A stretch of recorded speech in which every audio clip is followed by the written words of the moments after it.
Yes, you're watching The World with me, David Glencore. Syria was on top of the agenda at Vienna as the US welcomes Russian support in the fight against militant group IS. Those were the words from the US Secretary of State John Kerry.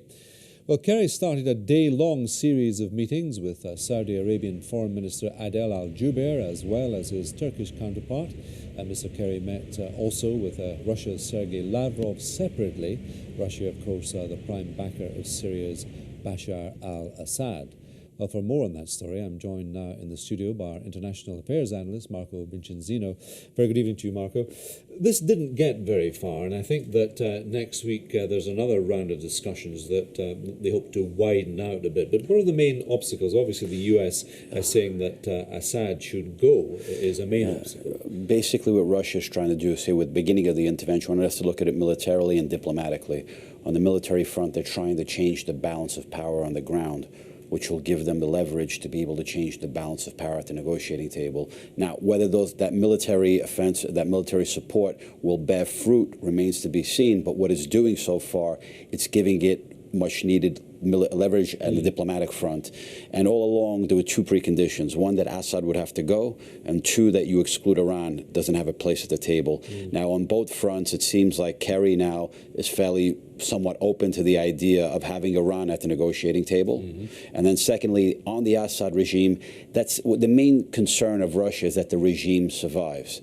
That doesn't necessarily mean that Assad himself has to be in power. And there seems to be somewhat of flexibility, where the Russians are saying, whereby he may not have to go now, but he can go maybe in 6 months to a year, a gradually phased out process. And that is the crucial point. And whoever would replace him, obviously, would be someone from the regime. He has to give some face-saving method for the Western powers to be able to say our precondition. Maybe it may not be met now, but it will be met down the road. What are we talking about? Are we talking about an Alawite enclave that would embrace Tartus and Latakia on the coast? Basically, if we look at this military offensive, the military offensive is to ensure the survival of the regime, and one can call a rump state. The rump state would constitute, obviously, Damascus, and you just look at where the military offensive is taking place. It's in key points, particularly if you look at the highways and the ways to connect Damascus to Homs, to Hama, up to Aleppo,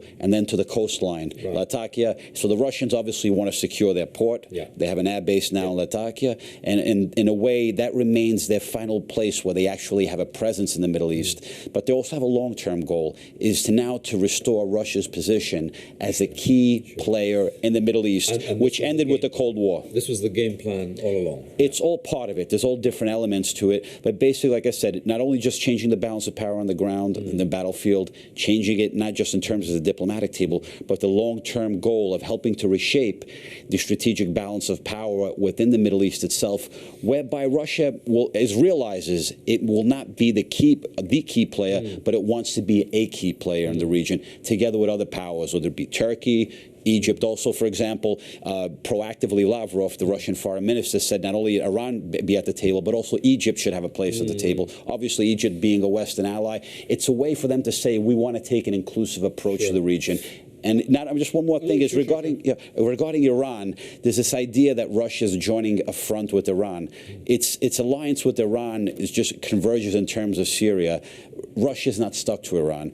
Russia's far more flexible. It wants to have good relations with all in the region to secure its own interests in the region. Something of interest did come up today, I suppose. Well, it did. It was Russia getting together with Jordan and sharing or agreeing to coordinate military activity. I think that was how it was put. But that's quite interesting, isn't it? Because I suppose that it'll make the Russians, cause the Russians perhaps to focus more with their airstrikes on the so-called Islamic State. Okay. On one front, you look at the military. Obviously, you have Russian planes in Syrian airspace. Although most of the time they're operating in the north, still Jordan is a country that borders Syria, and it wants to have a clear line of communication to prevent any mishaps.